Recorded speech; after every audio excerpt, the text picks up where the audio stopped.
네, 우리나라와 미국의 통상 안보 협상이 최종 타결됐습니다. 팩트시트에는 200억 달러의 대미 투자 연 상한액과 한국의 핵 추진 잠수함 건조 승인 등이 명문화됐습니다. 한편 대장동 항소 포기 논란의 중심에 섰던 노만석 검찰총장 권한대행이 오늘 퇴임했습니다. 법무부는 후임으로 구자연 서울고검장을 임명했는데요. 관련 내용들 이승훈 전 민주당 전략기획위 부위원장, 손범규 국민의힘 대변인 두 분과 함께 자세히 이야기 나눠보겠습니다. 네, 안녕하십니까. 두 분 어서 오십시오. 안녕하세요. 반갑습니다.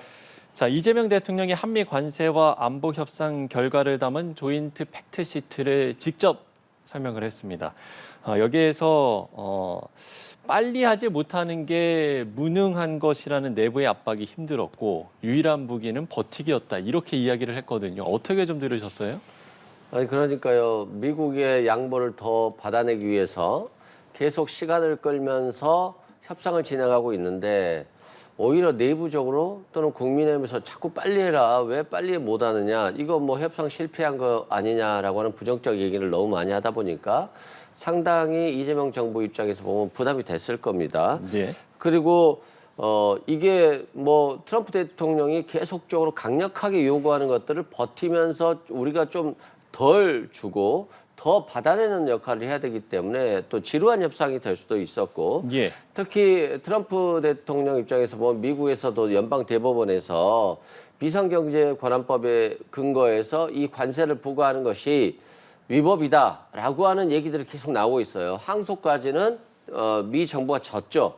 대법원에서 진다라고 한다면 트럼프 대통령이 만약 한국 정부하고 이 협상을 하지 않으면 원래대로 FTA 관세처럼 관세가 없는 상황으로 돌아갈 수가 있기 때문에 예. 트럼프 대통령이 오히려 더 급했을 수 있거든요. 그렇기 때문에 어려운 상황에서도 버티면서 해왔는데 뭐 현대자동차 지금 당장 해야 되는데 안 그러면 관세가 몇 %대 왜 빨리 안 하냐라든가 뭐 쌀 소고기 협상은 다 뺏기는 거 아니야? 라고 하는 있지도 않은 얘기들을 너무 많이 하니까 상당히 이재명 대통령이 힘들었던 것 같고 그럼에도 불구하고 잘 버텨서 좋은 결과를 만들어냈다라고 생각됩니다. 예, 이재명 대통령이 직접 설명을 했거든요. 어떻게 좀 들으셨어요? 뭐 대변인께서는? 힘들었던 건 이해하고요. 또 실질적인 성과가 조금은 있는 것 같아서 그동안 긴 시간 동안 이제 뭐 고생하셨다라고는 말씀드릴 수 있는데 네. 저는 이게 한미 통상 협상인데 내부의 압박이요?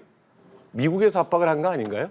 대통령이 그런 얘기를 했고 버티기. 과연 그렇게 이재명 대통령이 자주 사용하는 단어가 국익이라는 단어인데 국익을 위해서는 당연히 버티기를 해야죠. 이거 무슨 투정하는 것도 아니고 당연히 대한민국의 국익을 위해서 그것도 세계 최강대국가 미국과 협상을 하는데 버틸 거 버티고 또 얻을 거 얻고 그렇게 해야 되는데 이거 버티느라 힘들었다. 그다음 내부의 압박 그렇다면 내부에 이견이 많았다는 얘기로 이제 짐작이 들리는데 그런 부분에 대해서 대통령이 어떤 한미 무역 협상에 대한 그런 실무적인 그런 얘기를 하는 게 아니라 정치적인 그런 얘기를 한 것 같아서 조금 의아했습니다. 예. 예.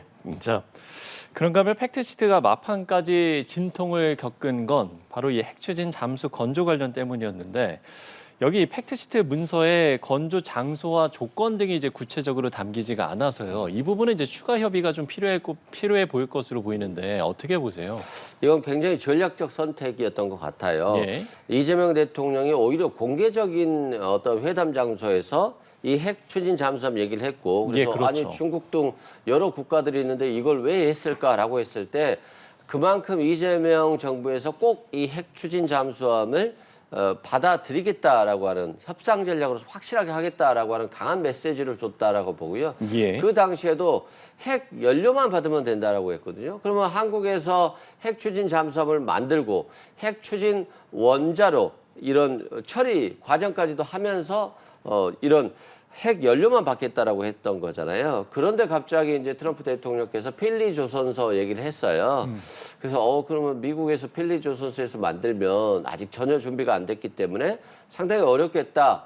얼마나 오래 걸릴까라고 생각했습니다만 필리 조선소라고 하는 명시가 이번에 안 됐어요. 예, 예. 그렇다고 해서 한국이라고도 특별히 명시가 안 됐는데 이건 결국 한국에게 굉장히 유리한 상황에서의 어떤 공란으로 비워놓은 거다.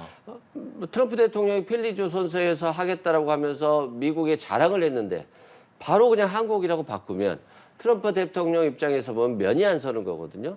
그런 측면에서 이제까지 트럼프 대통령과 대화를 통해서 협상의 전제 조건이 한국이었다는 겁니다. 그래서 아마도 한국으로 될 것 같고요.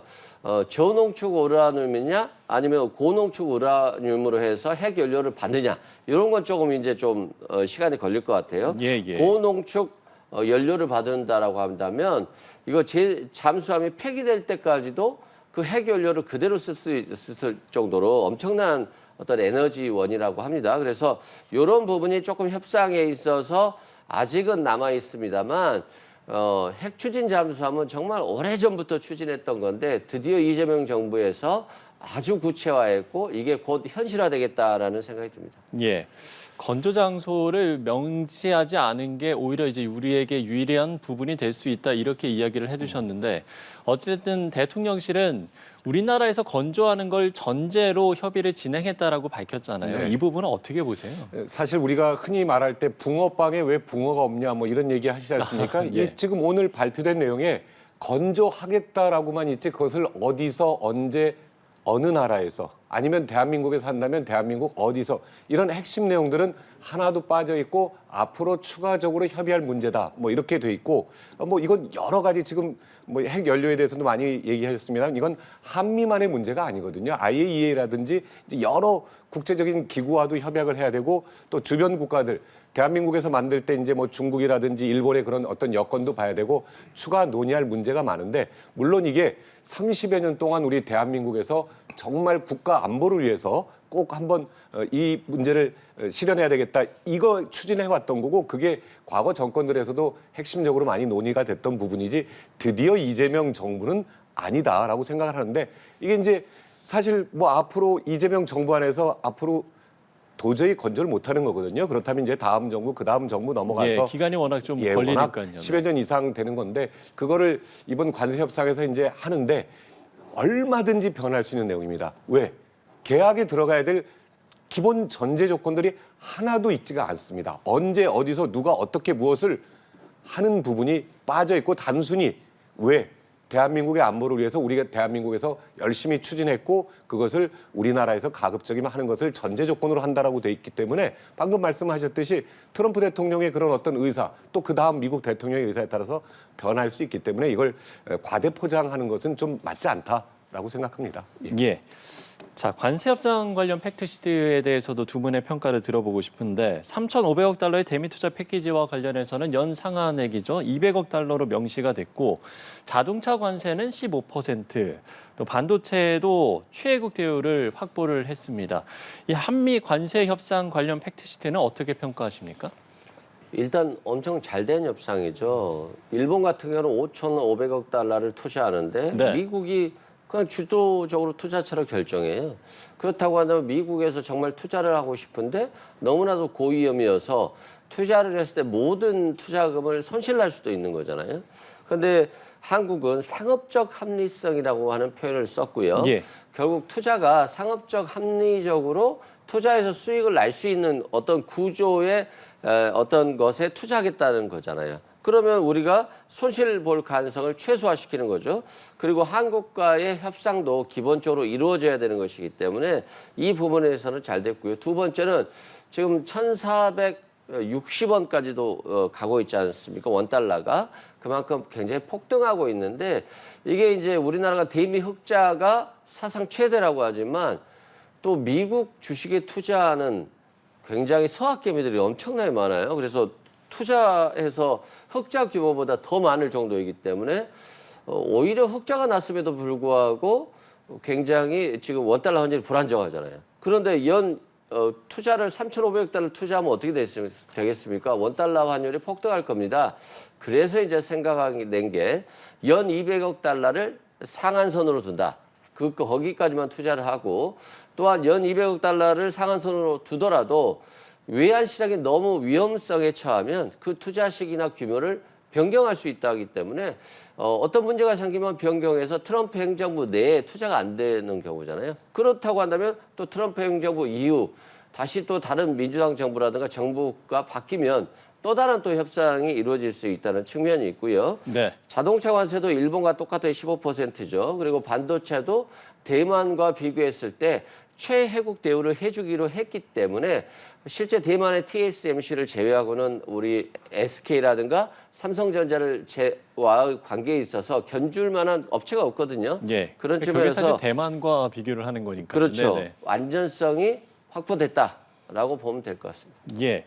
일본과 비교해서도 잘된 협상이었고 또 상업적 합리성 있는 프로젝트 안에 투자한다는 이 조항도 담겼고 상당히 잘된 이제 협상이었다라고 이야기를 해주셨는데 한미 관세 협상과 관련해서는 어떻게 평가하십니까? 사실 이번 오늘 이재명 대통령이 발표한 내용 가운데 새로운 내용 단 하나라도 있습니까? 그동안 알려졌던 내용들을 다시 확인하는 과정인데 저는 결코 뭐 그게 잘 됐다라고 생각하지 않는 게 지금부터는 오늘 이재명 대통령의 발표에는 이 200억 달러를 매년 예. 어떻게 마련하겠다는 그런 내용이 있어야 되는데 그런 부분 하나도 없습니다. 그리고 반도체 최혜국 대우요. 미국이 판단할 때 한국이 말을 잘 들으면 이런 내용이 분명히 이 단서 조항에 있는 거거든요. 그런 부분들에 대한 구체적인 합의가 없기 때문에 계속해서 사실은 그동안 다 알려져 왔던 뭐 자동차에서 뭐 15% 뭐 다 알려졌던 내용을 그냥 확인하는 내용이었고 특별한 내용이 하나도 없는데 이제 가장 큰 걱정은 네네. 우리 대한민국이 3,500억 달러를 일본을 뭐 5천억 넘는 그런 비용을 얘기하시는데 일본과 우리의 외환 보유고 자체가 어마어마한 차이가 있습니다. 몇 배의 차이가 있기 때문에 그걸 비율로 봤을 땐 대한민국이 훨씬 걱정이고 지금 환율 인상도 말씀을 하셨지 않습니까? 예, 예. 그런 부분들이 벌써 이제 피부로 대한민국 경제, 실물 경제에 와닿고 있는 부분인데 저는 사실 오늘 이재명 대통령이 하다면 이렇게 오랫동안 시간을 끌었던 게 내부의 반발이라든지 뭐 버티기였다라는 걸 할 게 아니라 이런 어려움이 있었는데 솔직히 대한민국의 국익을 위해서 이렇게 타결을 받고 그동안 알려졌던 내용들을 어떻게 이제 추진하겠다. 충분히 시간이 있었거든요. 버티게 하는 시간 동안에. 예, 그렇게 그런 결과가 나왔어야 된다고 보기 때문에 국민의힘에서는 이게 백지라고 얘기를 하는 겁니다. 예. 네. 두 분의 지금까지 쭉 평론을 들어봐도 두 분의 의견이 극명하게 갈리고 있는데 여야의 대표 역시도 이 조인트 팩트시트와 관련된 내용에 온도차를 보였습니다. 이번에는 여야의 대표 목소리 듣고 오시죠. 이재명 대통령의 실용 외교, 국익 추구 외교가 다른 나라보다 훨씬 더 성공적이었던 것 같습니다. 이재명 대통령께 박수 한번 보내주셨으면. 대장동 의혹을 덮기 위해 급박하게 준비했다는 느낌마저 드는 알맹이 없는 발표에 불과했습니다. 팩트시트가 아니라 백지시트였습니다. 네, 이렇게 여야의 대표 목소리를 듣고 왔습니다. 이번에는 이제 손 대변인께 먼저 좀 네, 여쭙고 싶은데, 네. 뭐 지금까지 했던 얘기들의 좀 연장선상이 될 것 같습니다. 정청래 대표는 성공적 실용 외교라고 이렇게 평가를 했고, 장동혁 대표는 알맹이 없는 발표 백지시트였다 이렇게 평가를 했거든요. 어떻게 좀 들으셨어요? 사실 판단은 이제 국민들께서 하실 겁니다. 이재명 대통령이 처음에 협상을 하고 나서 합의문이 필요 없을 정도로 성공적인 그런 합의였다라고 했는데 그게 지금 한 달 가까이 합의가 내용이 안 나왔던 것이고 그리고 또 두 번째 이재명 대통령이 뭐라고 말했어요.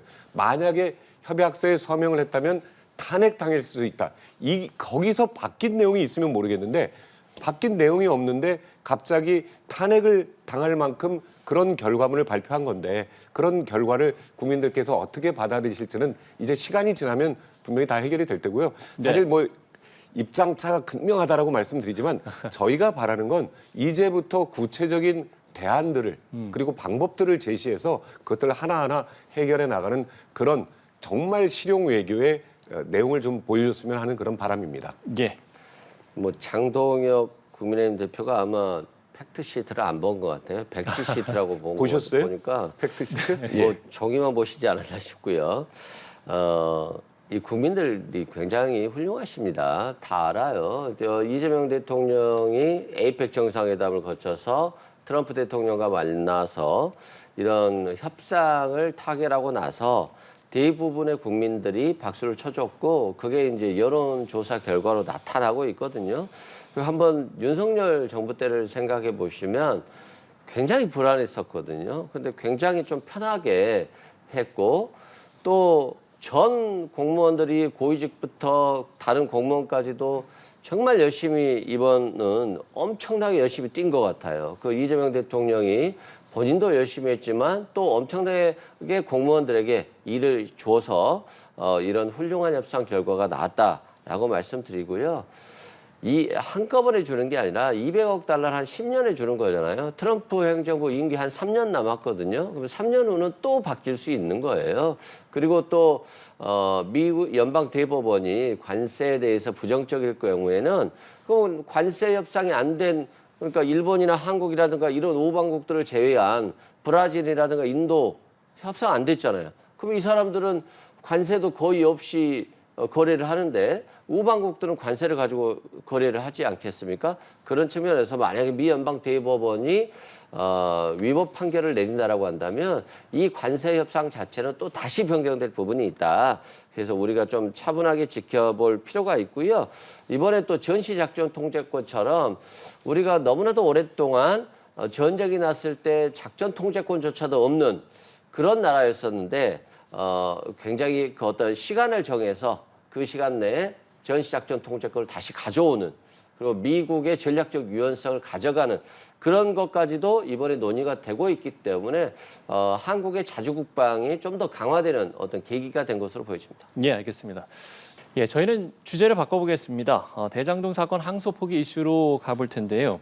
노만석 검찰총장 직무대행이 퇴임식에서 항소 포기의 구체적 경위를 밝힐 것인가 이 부분이 관심이었는데 구체적 경위는 밝히지 않았고 다만 퇴임사에서 검찰의 미래를 생각하는 마음으로 스스로 물러난다 이렇게 밝혔습니다. 이 목소리 어떻게 들으셨는지? 사실 그 부분은 맞을 것 같아요. 지금 민주당에서 계속해서 뭐 검찰 압박하고 있고 내년에 뭐 이제 해체한다 뭐 이런 내용까지 나왔던 상황이고 예. 그다음 사법부에 대한 겁박. 대한민국의 이제 법을 집행하는 검찰과 또 판단하는 사법부가 굉장한 위기에 처해 있기 때문에 사실 오랫동안 검사 생활을 했던 사람으로서 그런 자괴감을 많이 느끼리라 생각이 됩니다. 그리고 뭐 여러 가지 얘기를 안 하는 게 아니라 저쪽에서는 지우려고 하고 우리는 지울 수 없다라 그 중간에 있던 그런 갈등은 이럴 때 이해하는 거거든요. 어떤 두 상대자가 있을 때 아까 이재명 대통령처럼 우리 내부의 반발이 아니라 거기에 대해서 또 사실 공직자 사회에서 신중한 판단이라는 거는 절대 반대니까 알아서 해라라는 그런 의미로 대부분의 공직자들이 받아들이고 있습니다. 그런 의미에서 봤을 때 이 여당의 정말 검찰 압박은 이걸 대장동 지우기 위한 그렇기 때문에 일선 검사들이라든지 실무자라든지 15명의 검사장들이 그런 거에 대해서 부당하다라고 얘기한 것이지 이것을 항명이라든지 뭐 그런 쪽으로 몰아가는 것도 사실은 맞지 않고 좀 국민들께서 현명하게 판단하실 거라고 봅니다. 이 부분에 대해서도. 노만석 전 대행의 퇴임사에서 일각에서 제기되는 검사들에 대한 징계 등의 논의는 멈춰달라 이렇게 당부를 하기도 했거든요. 이 퇴임사 좀 어떻게 들으셨는지요? 난 본인이 그만두면서 검사들에 대한 징계를 좀 멈춰달라 이게 조금은 굉장히 약해 보였어요. 과거 검찰은 좀 대도 있고 어떤 불이한 권력에 싸우기도 하고 그랬었는데 윤석열 정부 들어서면서부터 검찰에 그냥 대통령이 시키는 대로 다 하고 모든 검찰의 에너지가 이재명 대표와 야당 죽이기에 혈안이 됐었던 것 같아요. 그럼에도 불구하고 검찰이 아무것도 못하고 두 손 놓고 있었기 때문에 지금 검찰이 해체되는 수순에 있는 거잖아요. 그런데도 그냥 아니 뭐 검사들 안위를 좀 지켜주세요라고 하는 퇴임사는 좀 굉장히 과거에 어떤 결기가 있었던 검찰의 모습은 전혀 아니다라는 측면에서 저는 개인적으로 좀 실망했다라는 말씀드리고요. 예. 중앙지검장도 사퇴를 했습니다만 그렇게 자기 소신이 항소를 하는 게 맞았다라고 한다면 항소를 했어야죠. 근데 본인이 항소를 하지 않았고 대검의 노만석 대검 대행도 결국에는 항소를 하지 않은 거잖아요. 그렇다고 한다면 자신들이 봤을 때도 항소를 하더라도 결과가 바뀌지 않을 가능성이 있고 윤석열 정부 시절에 어떤 검찰 이기에서 이 사건을 굉장히 한쪽 방향으로 너무 몰아가서 문제가 있는 경우가 많았기 때문에 반석적 고려도 차는 측면에서 항소를 하지 않은 것인데 이게 뭐 내가 했니, 뭐 법무장관이 사실상 지시를 했니, 뭐 했니 이런 논란들이 너무 많았어요. 그러면 중앙지검장도 그만두고 노만석 대행도 그만뒀습니다만 검찰이 얻은 건 하나도 없거든요. 그만큼 검찰이 정말 윤석열 정부 이전으로 또는 윤석열 정부에서 잘못됐던 그 모습들을 완전히 버리는 환골탈태하고 반성적 고려로서 새롭게 태어나는 좀 강인한 조직의 모습을 다시 갖기를 기대합니다. 예.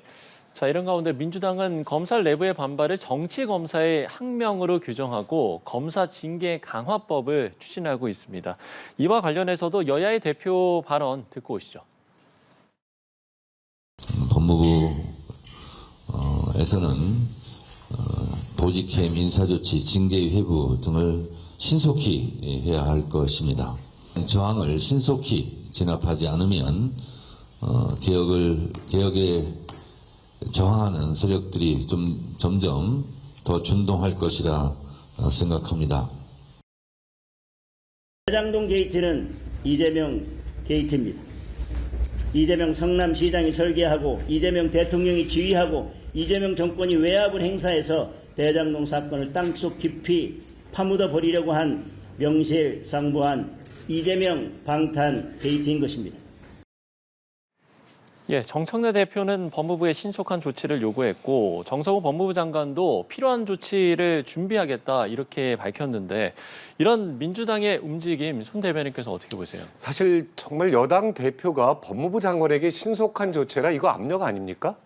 예? 저는 분명히 압력으로 받아들이고 국민들도 야 그러면 정청래 대표가 법무부 장관한테 빨리 이거 손볼 사람 손보고 그러라는 것밖에 안 들려요. 더군다나 검찰에서 지금 검찰청법 개정안을 오늘 발의했고 검사들을 파면하는 법, 대한민국 역사상 없었던 법을 만들겠다고 하는 거잖아요. 예. 사실 검찰이나 법관에 대해서 우리가 그 특수한 신분을 인정하는 이유는 어떤 이런 압력에 대해서 흔들리지 말고 법치로 공정하게 수사를 하라는 건데 지금 여당 대표부터가 이걸 흔들고 있는 거예요. 법무부 장관 당신 빨리 이런 검사들 항명이니까 그리고 단어 자체가 저항이나 준동 이런 단어들은 벌써 이걸 검사들도 정치적으로 몰아가고 뭐 항명이다 뭐 그다음 내란이다 이런 쪽으로 검찰까지 몰아가려는 그런 정치적인 의도가 담겨 있다고 생각하거든요. 정말 언어 하나도 이게 압력으로 안 보이도록 좀 잘 신중하게 선택했으면 좋겠습니다. 예, 손 대변인께서도 이야기를 해주셨습니다만 지금 국민의힘에서는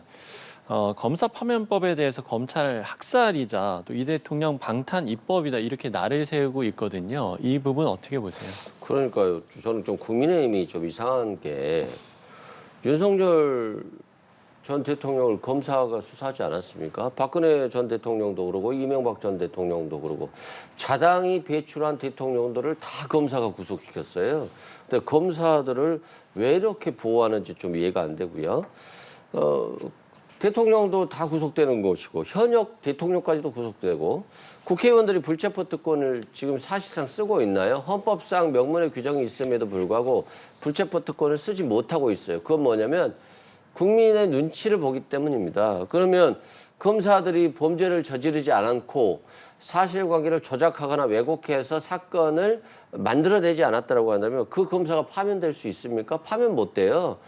검사는 형사법을 가장 잘 아는 사람들입니다. 파면될 가능성이 없어요. 본인들이 범죄를 저지르고 있고 그걸 인식하고 있기 때문에 그걸 하지 않습니다. 그래서 뭐 파면법이 생긴다라고 해서 예. 범죄를 저지르지 않으면 문제가 되지 않기 때문에 저는 뭐 큰 의미가 없다, 상관없다라고 말씀드리고 그다음에 네. 이런 파면을 금지시켰던 이유는 검찰의 정치적 중립성을 위해서 검사가 정말 정치적 중립을 지켜서 뭐 항명할 때는 하고 대들 때는 대들더라도 수사에 있어서는 완결성, 정직성을 좀 갖추라는 예. 것이었는데 이게 윤석열 정부에서 완전히 깨져버렸기 때문에 결국에는 뭐 이 검사 파면법을 어떤 정치적으로 비판하기에는 너무 세월이 흘렀다라고 말씀드립니다. 예, 알겠습니다. 검사 징계 강화법에 대한 두 분의 의견까지 들어봤습니다.